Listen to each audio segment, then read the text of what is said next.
umpamanya tadi katakan ada cyanida ditemukan di lambung. Iya. Nah, umpamanya apakah memang kalau orang mati karena cyanida harus ditemukan itu di empedu umpamanya atau di hati umpamanya? Iya. Itu saya ambil adalah untuk menseleksi kemungkinan ada racun-racun lain. Ya, maksud saya kalau orang mati itu apakah pasti ditemukan sesuatu zat lain atau cyanida di dalam hati atau tidak? Nah, ini dia. Ini tergantung dari proses kematiannya. Makin cepat prosesnya, peredaran dari cyanida itu tidak sampai kemana-mana. Begitu dia menyerang jantung, begitu dia menyerang otak, dia sudah berhenti. Dan ini terjadi pada kasus yang ini, menurut pendapat saya. Ya, maksud saya itu oke. Ya. Tapi standar atau parameter untuk menentukan seorang mati karena cyanida, salah satu yang paling utama Tadi hanya itu saja, bahwa tidak ada racun di dalam tubuh, tidak ada zat yang sebetulnya tidak ada di dalam tubuh dalam keadaan normal. Itu saja patokan kita. Tetapi juga kita menggunakan tadi runtutan-runtutan tadi. Ada kontak, ada gejala, ada tanda, diketemukan racun di dalam bahan yang dia kontak. Kemudian di dalam tubuhnya ada, ya udah itu kaitannya sangat erat sekali. Dan inilah namanya pemeriksaan forensik. Ya, jadi kalau ditemukan umpamanya di dalam tubuh kita ini ada cyanida. Iya. Coba jelaskan setelah dari di lambung kemana dia perginya? Dari lambung kalau dalam keadaan dosis yang kecil. Ya. Itu akan diserap ke dalam tubuh, akan diserap oleh lambung, masuk ke dalam peredaran darah, di hati akan diurai menjadi asam tiosianat dan NH4. Itu amoniak. Itu akan dikeluarkan melalui kencing nantinya. Kalau dalam dosis sedikit. Coba saudara jelaskan tentang tadi saudara katakan masuk dalam hati. Iya. Lantas dirubah menjadi tiosianat. Akan metabolisme. Oleh metabolisme. Coba jelaskan bagaimana reaksinya itu. Reaksinya seperti biasa saja, seperti makanan. Makanan itu juga akan melewati hati, di hati nanti akan diolah, yang protein akan dikirim ke otot dan sebagainya. Ini juga begitu. Karena ini racun, dia akan diolah dan dibuang melalui ginjal, akhirnya kelewat urin.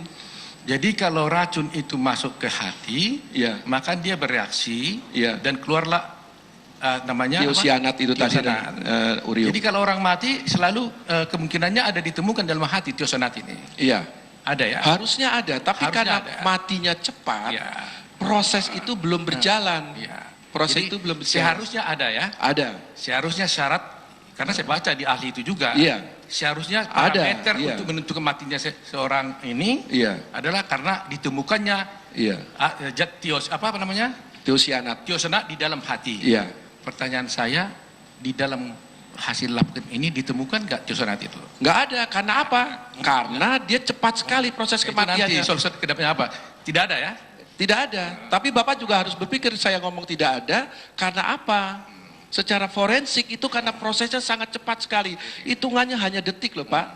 Hitungannya hanya detik. Ya. Oke, jadi tidak ada tiosianat. Ya, jadi saya juga minta pada Pak Hakim untuk menjelaskan bahwa saya menjelaskan tidak ada, memang itu benarnya seperti itu, pengetahuan umumnya adalah seperti itu. Tapi karena prosesnya sangat cepat, tidak sampai dia sampai ke itu, bahkan tidak sampai ke usus, tidak sampai ke usus halus, karena keburu mati dia.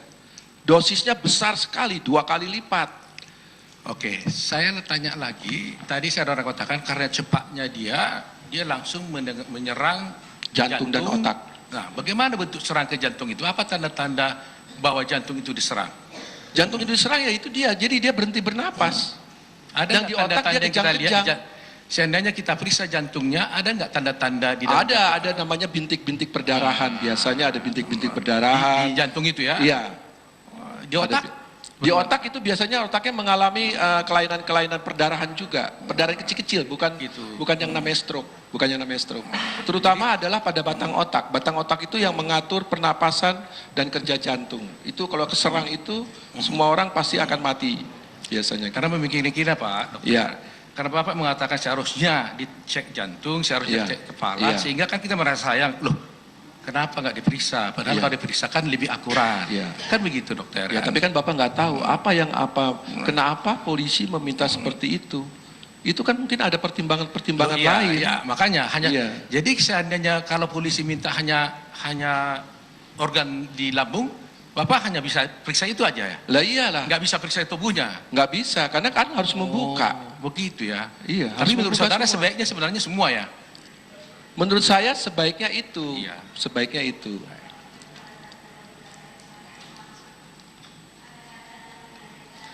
Kalau umpamanya tadi saudara mengatakan, sekalian juga saya baca-baca buku, memang kan banyak di luar kita ini banyak ada sianida juga.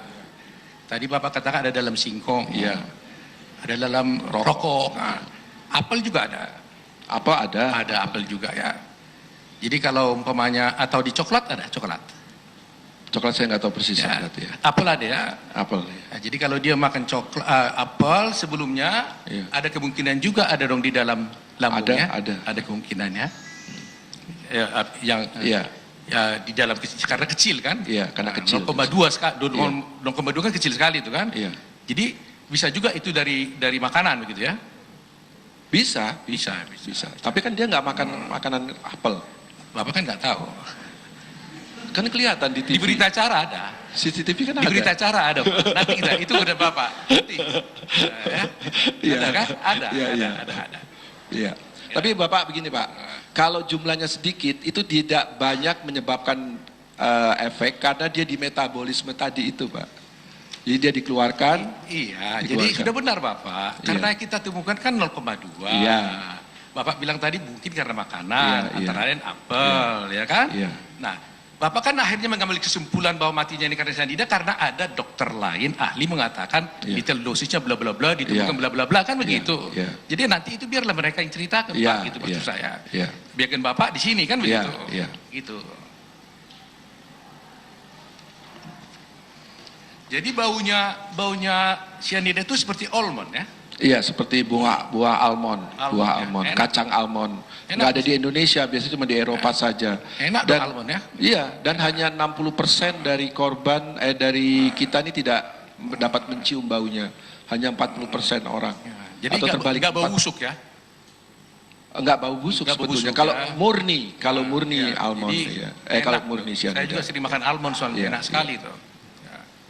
Karena wangi.